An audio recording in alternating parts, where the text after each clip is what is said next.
G'day, how you going? Ianapolis here, your acrylic guru from Australia. Welcome to my video. I was in the office this morning, the sizes are going up there as we talk, and I was designing a painting, some colourful type of sunsetting painting with some elements that a beginner would find very attractive. Also get some colours going up the screen there for you as well. And these videos are designed for you to give them a view, watch, see what's happening, write down all the colours, set yourself up and practice and paint along with me, okay? We're also going to have a special guest later on telling me when it's time to whack a frame on it, and that's from the lovely Sharon Blankenship, so look out for her at the end of the video telling me when it's time to whack a frame on it, okay Sharon, and thank you for joining me. Alright, so I've gone and scribbled it over here on pen on a portrait layout, and it's going to be it's going to have some height in it and some beautiful, simple but effective reflective stuff going on, and then some lovely colours as well. So come over here and I'll show you what I've put onto the canvas. Okay, the canvas is standing upright, so we've got 1, 2, 3, 4, as you can see here, some palm trees. Now they're going to be on a foreground here. We're going to have the simple reflection in the water, and these bands here are different layers of the sun setting into the sky, whether it's the setting, but we're going to have an element of a moon up here as well, creating that reflection down in the water, and it's going to have all those visuals that attracts especially a beginner to this painting, and it'll also make you want to do it, okay? And if you follow my procedure, and if it's your first time, put some practice behind it, you can do this, okay? So first, I'm just going to paint the probably down to the land mass here. I've just penciled it in, and I'll get all this prepared. So I want to get some craft paint and mix up some retarder with that, so as I can get my canvas primed, so I can do some beautiful soft blending with the acrylic paints, okay? And that retarder is going to help this craft paint stay wet longer. I'm just using a 2-inch synthetic haired brush from the hardware store, something to mix this up as well, because I want to get this on the canvas without mucking around. I don't want to take a month of Sundays doing it. Okay, we'll start at the top. It's a pretty high canvas up there. I hope my camera can pick it up. Now I'm going to just crisscross it into all here and get it down to that land mass area. I don't need to retard that area. I only retard the areas such as skies, or maybe if it's just a big water scene where there's going to be a lot of blending involved with skies and clouds and water reflections and whatnot, okay? There's the water line about there. So I'm getting this crisscrossed into my canvas tooth, all those woven stitchings on the canvas, and now I just want to stroke it left and right to get it beautifully and soft on there, so when I'm painting I'm not going to have any surprises of lumps and bumps, okay, all the way down to the bottom. Now remembering that's where our water line is there, okay, our horizon line. So on my palette here, I've got the colours for the sky. I've pretty much got them in the order I'm going to use them. So I've got yellow oxide and Indian yellow. I've got red gold or an orangey colour. I've got my alizarin crimson, cerulean blue, and I've got some burnt umber because I want to grey that cerulean blue at the top. Okay, because I don't want it a daytime blue sky. That's getting up there where it's getting a bit dark and tea time-ish. So we're going to grab some of this yellow with a bit of yellow oxide, okay? That's just because I don't want it too cartoony bright yellow. I'm mixing it with some of that, get beautiful caramel colour there. And we've got enough paint on the canvas with the retarder. So I want this pretty much all the way along the bottom. I'm going into the water a little bit, not too much.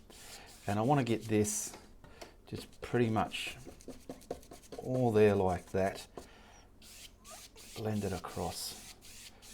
Blend it, there we go, beautiful. Now I'm just going to wipe the brush, okay, because there is a lot of build-up, and pick up some of the red gold or the orangey colour. If you don't have red gold, find an orange or mix up an orange. You don't have to have the same colour I'm using to try a painting out. Now I want to get some of this into that colour there and then bring it up on its own as well. Get a bit more in there, a bit more of this, there we go. Into that yellow, just like that.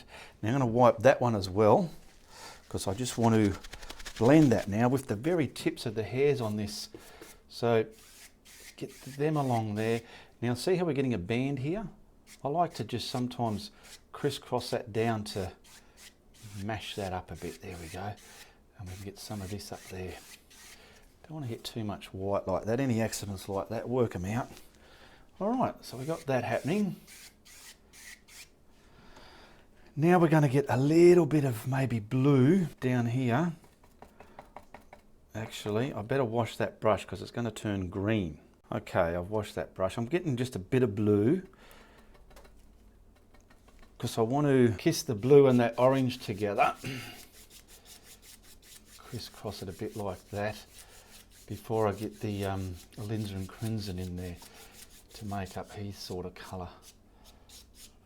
Okay, I'm going to wipe that. Now this is a powerful colour, so I'm just going to get a bit on both sides of the brush there. And we're slowly coming up the sky now. Get some of this into that blue now, because this is what was reaching into that orange. Okay. Now I'm going to wipe this on a rag, and now I want to use the tips of the brush again just to pull that into the sky like that. Now, any deliberate lines you can still see, just crisscross them out like that. Beautiful. And get that alizarin crimson up in the sky there. We've got some of it in the orange and we've got some of it into the yellow there. Okay, now we're going to grab the burn umber and start mixing it with that cerulean blue until we get it greyed down enough so it's got that evening. This blue part of the sky when the sun's setting isn't bright and blue daytime, it's sort of greyed, I feel. So I want to get that look within this painting. So I'm going to start at the top here. I better hurry because my paint's starting to dry. I've got the aircon heater on because it's very cold today and it's drying out the room.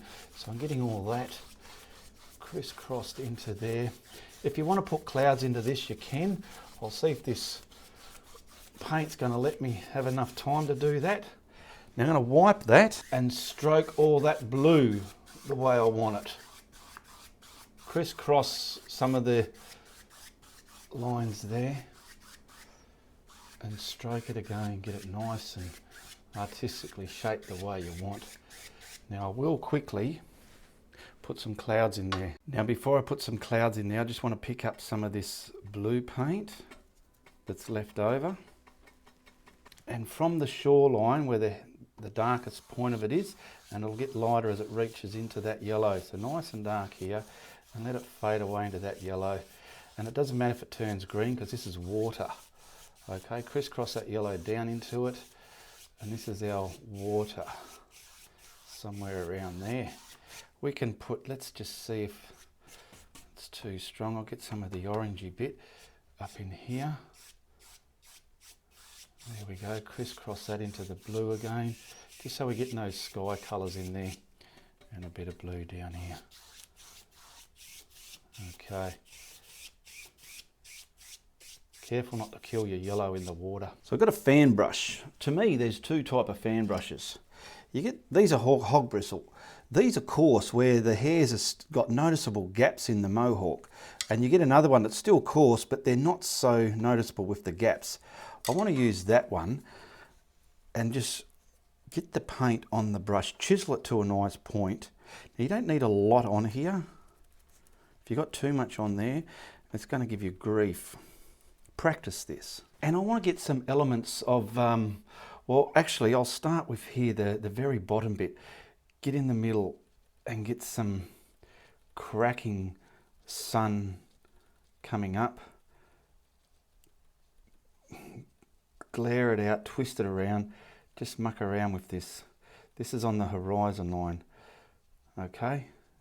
Glare it out, okay?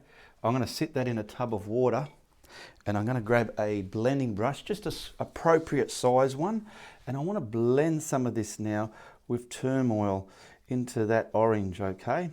Just blending softly, hitting it, making lovely, beautiful stuff happen on the canvas. And do all sorts of stuff with it. Learn what you can do with your brushes and your paints and your habits in your art. Okay, look at that, that's looking okay. I'm going to wipe that brush. I've washed that fan brush and I've reloaded again. Now start in the middle again where we got some intense sun coming down, and then slowly wind all this out like this. Get it all out from the middle. It's going to lighten down or fade. The brightness is going to fade away as you come out here, but you're just creating a glary footstep. And if you've got enough, let's see, without cleaning the brush, I want to get at least some concentration of that here. That'll do. Just that glare. Now pick up your blending brush and do the same again. You're going to blend all that out into these different colours here, leaving a bits of intensity right in the guts of it. It's just like someone threw a stone at a window, and that's where the impact happened and all the spiderweb cracks are happening. That's the visual point, and it's more spiderwebbing out from there, and you're just creating nice pockets of lustful colour within your painting. And see what happens with your brush as you're turning it around. There we go. It's going to make for a nice sunset there. Okay, I've cleaned that brush. Now I want to get some other soft clouds up here. Just scoot them in the way you would want them. This paint's still a bit wet, which is great. And get something sort of scooting up here just to break that paint up. Get it on there. There we go. Grab your blending brush again and a cloth, and see there, look at your work and see what you've started to create and how you can alter it with blends. So I'm going to come down here, twist around there. I'm going to leave some hard edges on the bottom to create depth going in there. I feel I might just twist that up a bit, get that going up into the blue there, softly there. That's looking okay. I like that side there. This one here, we'll do the same again. Twist the top, leave the bottom quite hard. You don't need all, you can leave the sky the way it turned out. Or if you want to add this, go for it. Get over here done as well. Oh yeah, it makes nice deep nature looking stuff in your sky. Look at that. This is going to be a technical looking sky when you look at it, but quite easy to achieve. Now you don't want to overdo it like that all the way up. Now this blue bit, I want some light just coming down here. Just misty bits getting swept in the wind and stuff. Twist your brush around and let stuff happen. Look, just, there we go. Don't overdo it though, but try and keep, I look at the sky quite a lot and I sort of have a idea in my mind, a layout of how a decent looking cloud can look or should look on a canvas, my interpretation of it. Now I'm going to do all that. I'm going to just soften that into the sky now, into that blue, twist it, turmoil it, grab your rag and blend it nicely. Make things happen within your sky there. Find out where you can leave dark pockets and yumminess, and hopefully that'll look all right. This is just any old way there. I'll get a little bit more because I'll get some of this going up there like that. I think that'll do it. It's sort of creating the uniform that I want now without going overboard. Up here, whisper it up, whisper it up. There we go. I'm just looking at my coffee. I'm just looking at my coffee and I want to have a mouthful of it. I love drinking coffee when I'm painting. Okay. I'm going to grab probably a bit of the red gold or the orange with some of the Indian yellow that I mixed up with the yellow oxide or yellow ochre. Just getting a bit of that flavour going there. Now you don't want too much on your brush. This is just going to tickle the bottoms of those clouds with some sunlit brightness up here, and you want very little. So I'm going to pretty much try and wipe a lot of that off my brush and then just try and lightly, these main white ones, try and just brighten up the bottoms of them. Look how easy this is to do with such a technical looking sky. Once you know how to do it, it's easy. And if you think, well, it's not that easy, Ian, just give yourself time to practice these sort of behaviours, how to load your brush, how much paint to put into it, things like that. I'm just slightly lacing the bottom of those heavier clouds like they've been hit with some light up there, okay? It's the way you see it in the sky in the evening times. Getting up here a bit. I could have had probably some more bigger, brighter ones there to do this with, and maybe we'll see how a bit of it goes in there. It doesn't really need it because it's got all that other red going on, but mainly in here. And that's it. Okay, I just have a mouthful of my coffee there. We've got our sky done. Now that's still wet. Our water's wet. You can carry on with that until the cows come home. It's up to you where you stop with it. But a good rule of thumb is less is always best. Now what I'm going to do, I'm going to look in here and work out what sort, where did I put my little, I don't want it too big because it'll start losing that bullshit aspect. You want to keep the bullshit aspect going within your painting. So I might go with something about this size just to put a hint of the moon sitting in the sky. Some element we can add to our painting, okay? So I've got some pouncers here. Now these things here, we call them, well, I call them pouncers. They're called stipplers, sponges on a stick, whatever you want to call them, eh? I found these in the, you know, the $2 shops. In there, they always have a craft section there, an art section.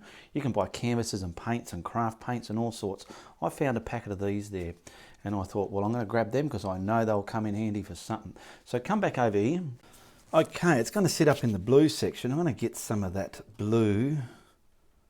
I'm just going to use my finger, my gloved finger, because I don't want it just pure white. I want to try and find that value.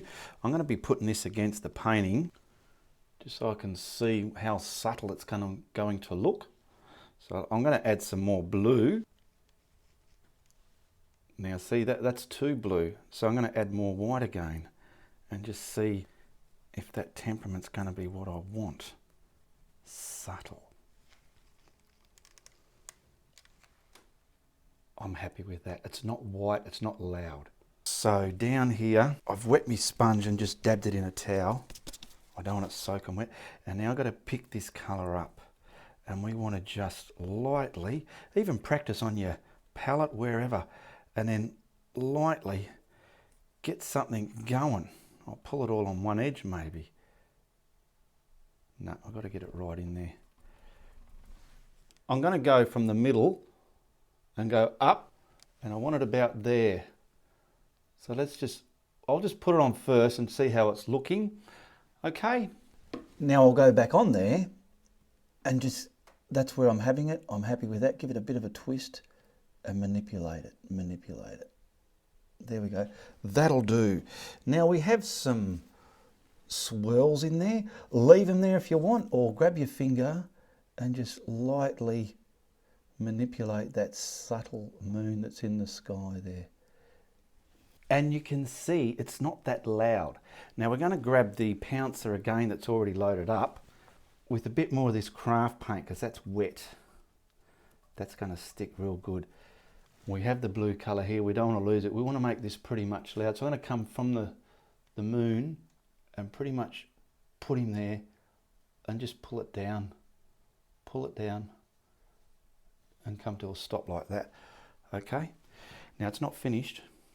We need to grab our brush. I'm going to use the 2-inch putter on a brush, and I want to lightly just pull that across that water like that. There we go. And then we're going to add our shimmer. Beautiful. Play with that until you're happy with it. I'm happy with that. Now we'll add our shimmer. Okay, how do you make good shimmer? Well, I've got that craft paint. It's very soft body. You can see by it there. Look at that. It's like yogurt. It's nothing like the stuff out of the tube, the titanium out of the tube. Now I've just placed it on the table there like that. Get some water, just a little bit, and get yourself a flat toothbrush. I got this one from a hotel room. They got simple but effective toothbrushes in there. Now wet your toothbrush and start pulling this in, okay? Start pulling it in, and you just want the very tips loaded up. You don't want it all glugged in there, otherwise you're going to have trouble flicking it out, okay? Now I've dried my sky and I've just sat that on there, but I've only pressed it on at the very end. I haven't got my finger and rubbed the living buggery out of it on there.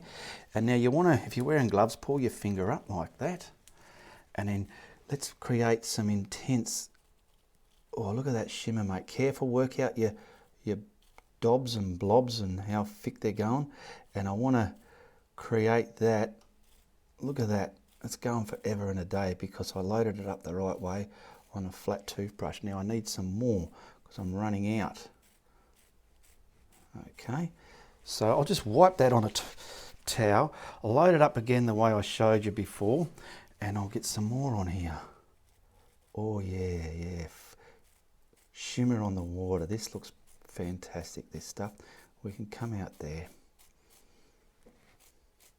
Now see, that's why you've got to wipe it with a towel when you reload it. I wasn't doing that before because it glugs up so easy. And then pull that paint into the water there. I need a little bit more water. Just so the tip of your toothbrush is loaded up. You don't want, there we go, I want some out here maybe. But I want it intensified where that moon and spider off it a bit. Work out how this can work for you, what I'm doing here, this method. Because we're going to create an imaginary horizon line as well with that. And then when we pull the tape off, we've got our shimmer over the water. Okay, I'm going for my flat filbert, and I've got my burnt umber here, and I've got some water. I just sprayed a little puddle on my glass palette there. So now I can control how much water, how inky I make this paint. And as I do it, I'm loading up the brush side by side, flipping it over. Instead of getting right in there and having a big gluggy mess on your paintbrush, this is just a way you can control that gluggy mess if you're going to use the brush you're mixing the paint with to put onto your canvas. And if you want, you can even probably add black to it if it's not dark enough. So I'm going to dab along here and just get me foreground in. That's why I've wet everything. Dried everything, so this isn't going to mud up over it. We're just putting this right in front of the water there. You could have had a shoreline here, depending what you want. I didn't want to do a shoreline. And then I want to get all this blocked in with the paint now, with the burnt umber. And we can obviously add some black into this, so as it's not going to be too boring looking. Now I do want to put a bit of dark in there, so I'm going to give it a quick dry before I add a bit more darker elements into that. So I've got some carbon black here. I haven't bothered washing that brush. It doesn't matter if it mixes with that burnt umber brown. But I have given this a light dry. Now I want to darken it a bit here and there. Get rid of that light, I don't know what happened there. Get some darker elements in there now just to give it some kind of depth and bullshit values to your painting. There's nothing better than having a painting with a lot of bullshit values in it. It just makes the person go, wow, when they're looking at your art, whether it's a friend or a family member or just somebody interested in buying it. So I'll just quickly get all this on there like that. And then if you want, there are certain high bits in this, if you need be, to probably highlight some of this. I'll just show you what I mean. So let's say if I'm picking up some of the white into that burnt umber, pushing some of it, what I can find there, into that burnt umber, and get it in there. Come on, just something. I'm using the titanium white, not the craft white. And try and, if you want, see if we can give it some light hitting it with this greyed out colour of it. Now this can be like a rocked wall, it could be shrubbery, whatever these palms are growing on, but it's just something where the light's hitting it. I probably could have put more thought into this bottom bit here, but I just went for it.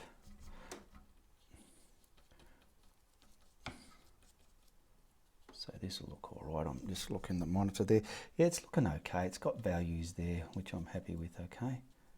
All right, I've dried it now because we want to put the palms on. So I've designed it to have some offset at different sizes, medium, small and a higher one. And then one just cocked over to the right-hand side there, okay. So we want to work out where they're going to start from and finish to, okay, on the painting. So down here, I've got the burnt umber and I want to get it very dark with some black in there, pretty much similar to the bottom, but not as the same. So I'm just mixing it up to the value I want, because then I want this dark enough to highlight. So we'll find that in there. It's such a tall painting, isn't it? So I want one about, the bottom of it's going to be about there. The other one will be about probably there. And the other one's down lower, which is about here. Okay, you see what I've done? I'm leaving this main centerpiece there. I'm not going to destroy that. And now the height, I want about here, the height of them. I don't want it way up there. So this one here, you're pretty much, they can be bent and wavy, whatever. That's going to be the taller one. So he's going to be about, let's say about there. This one's going to be about there, the middle one. And this one here is going to be a little bit higher. Okay, there we go. So we've got the starting points going down to the finishing points. And what I mean by starting points to the finishing point, this is something you can practice. I'm just going to do it freehand and watch. What I'm going to do is I'm going to put my brush there, and I'll get a little bit thicker as I get to the bottom. But when I put my brush here, my peripheral vision is slowly going to this point. And if I'm looking just here at my brush, I could go all crooked and stupid and all over the place trying to reach to that point there. But if I start here and my peripheral vision is down there, I'm just going to go for it. Bang. You got a perfect natural looking line. That's all you need. You can practice this. Practice making one point down to another. Bang.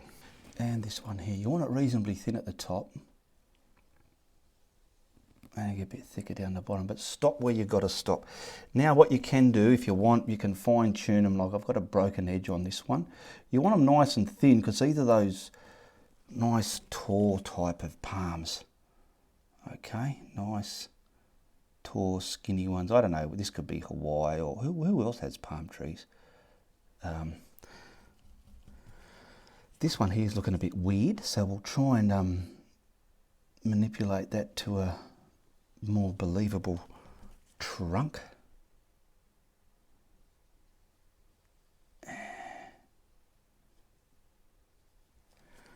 So he'd probably be mainly about the same height as that. I've started him there, but I might have him just bowing in a little bit, so he's going to be about there, okay? I'll move my spray bottle out of the way. I'm getting excited here because these files are taking so long. It means I'm getting excited. Now I'm going to put my brush on, and then my peripheral vision is just bringing me down to that point there. Bang.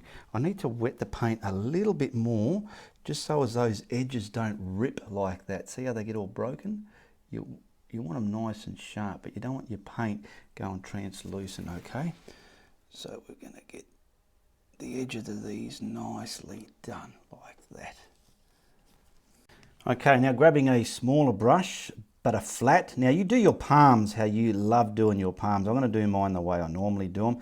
This is a little bit less black. All that's got that black mix with it. This is a little bit less, a little bit in there, but not as much, because we need to layer down the dark colours so as the light colours will stand out. Now you might have to put some of these fronds, you might have to put the palm back in front.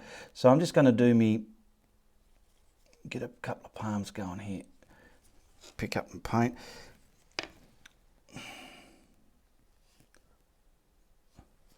Just like that.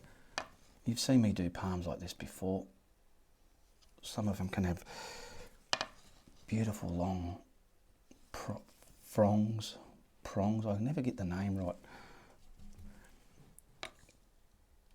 Up there, bit of thickness there. Try not to make them too uniform and neat. And there like that. And then busy up the centre, okay?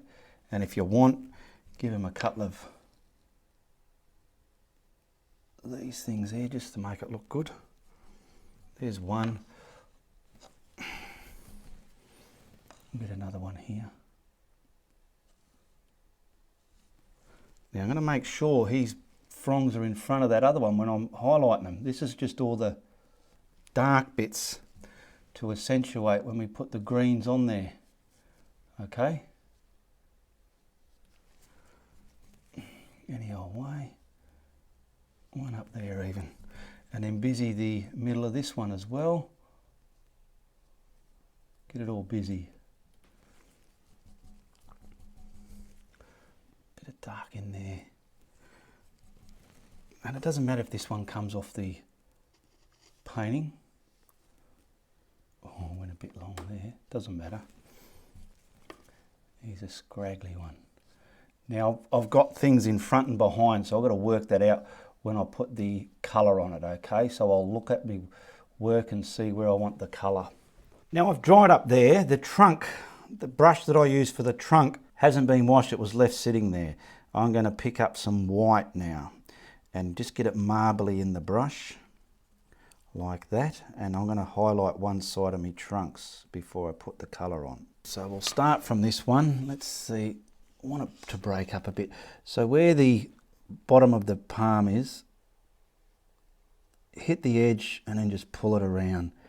Get it on the edge and then pull it around and just make it in a roundabout, like so you're getting the shape of the roundness of your trunk all the way up there. Boom, just one side like that.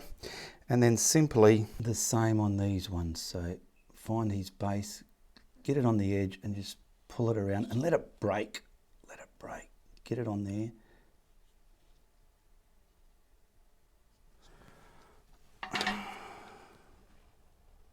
Get it right to the edge. Try not to leave dark on the edge like I did here. Nice, relaxed, enough paint on your brush. That light, get that light hitting it all the way up there. Now I've got a little bit more whiter and I'm just doing the tiniest bit just there, just the tiniest bit. Don't cover all that up, just the tiniest bit. Okay. And the same, mainly just on this one here, mainly, eh? Just highlighting that up through the sky there. You probably can't see it, yarn's in the way, but there we go. Now I've dried everything on the canvas there, and I've got some Viridian green, so I'm going to pull it out. I've got some cad yellow light just to get some of this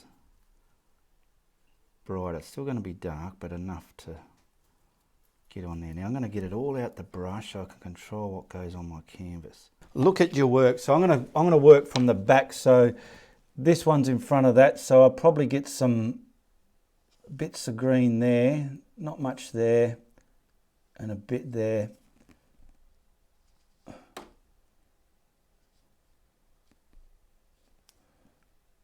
And cover the edge of that dark spot up, but that dark spot is creating the depth for these fronds.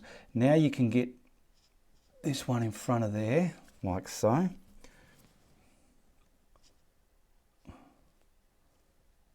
That one there.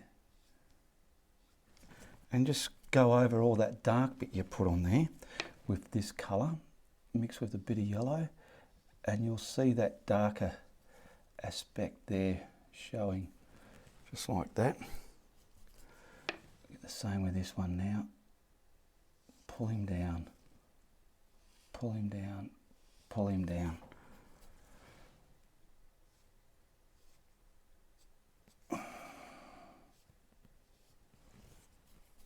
The next colour we put on is really going to put what's in front and what's behind everything, okay? I'm going to work from about the middle, so this one can go in front of that one.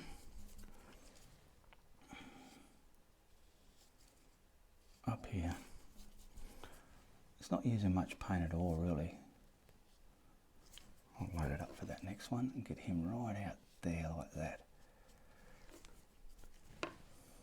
Now give it a dry. I've wiped my brush and I want to pick up the yellow now because this is a very thin yellow. If I mix it too much, the darker colour kills it straight away. And you can see the difference, okay, what I'm mixing here. And I'll just grab my bullshit stick here, it'll be easier. And you want to find the highlights now.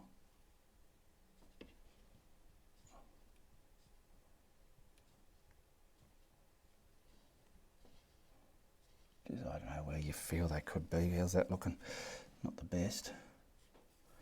This one's got to come in front of that to hide all that. Now I feel I probably would have liked the forest green over that Viridian green, but I just tried it because I've never used it before. So we're getting all this stuff in front and behind each other like that.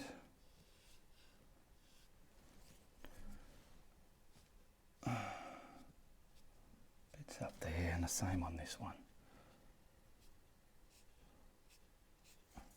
Just highlighting it.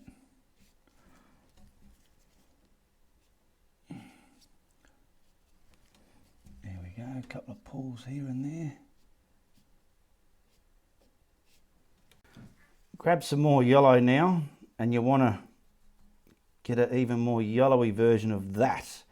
This is going to be even less we put on there now, okay? And we'll do the same again. So, did I say that? I've dried it. Just bits like this. You put it on there and pull it down here and there, just creating some bits of highlight. If the middles feel you've lost too much of the darkness, by all means just whack it back. We'll whack it back. So we're just putting this on. Get some more on my brush. Bit behind there, bit up there, bit up there. And the same with this fella, down. Just light where the light's hitting it.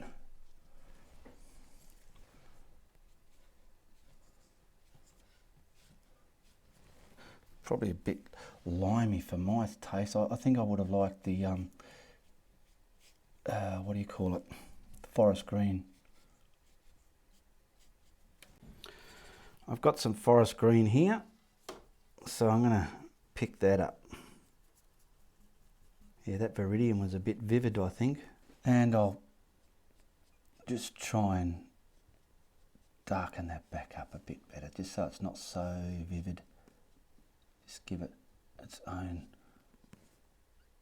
bullshit back in there. There we go.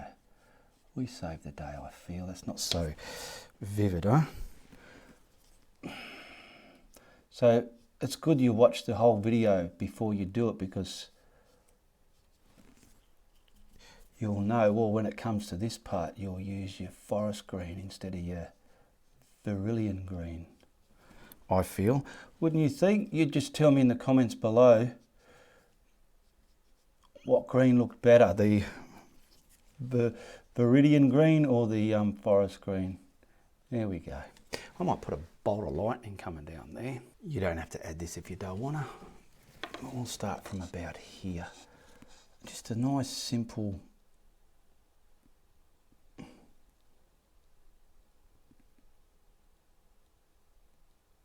linear one. I might touch this up with me Posca pen later on when I go inside. Just like that. Take the paint off the brush and give a bit of a glow up here where it's coming from. Just so it looks a bit more believable. There we go. Nice little element of extra. Yeah, we'll call that an element of extra. Let me see if I can get that a little bit brighter. There we go. I don't want to make it too thick. If you make these too... I mean, some lightning bolts are thick, but you get them nice and stringy like that, they just look great. All right, I'm just going to sign this and then we'll cross over to Sharon Blankenship and see what she's up to. And we'll put a frame on it, eh? And I want to thank Sharon for sending me in her video snippet and allow me to use her in my video here. And if you like my paintings, they're all available to buy. Check out the links in the description below. join my art group page. There's a link down there as well. There's links for everything. Hi everybody, my name is Sharon Blankenship. I'm in Orlando, Florida. I'm just getting ready to head out to the store, but first I wanted to stop and say, Ian, that painting looks great. It's time to rack a frame on it. Okay, thank you very much for that, Sharon Blankenship, all the way from America there. So we'll put a frame on this and see how she looks. There we go. It's a bit of a tall painting, but it looks beautiful. And that's not too shabby, eh? Got a palm, sunset, moonlit sky on the water with shimmer and a bit of lightning, all right? And just remember, you can do that. Okay, and once again, I'd like to thank the lovely Sharon Blankenship all the way from America. Thank you for being in my video. And if you like what I'm doing here, make sure you tell your friends, eh? But if you don't like what I'm doing, you tell everybody, all right? All the best, goodbye, good luck. And good on ya. Said good on ya. Good on ya. Good on ya.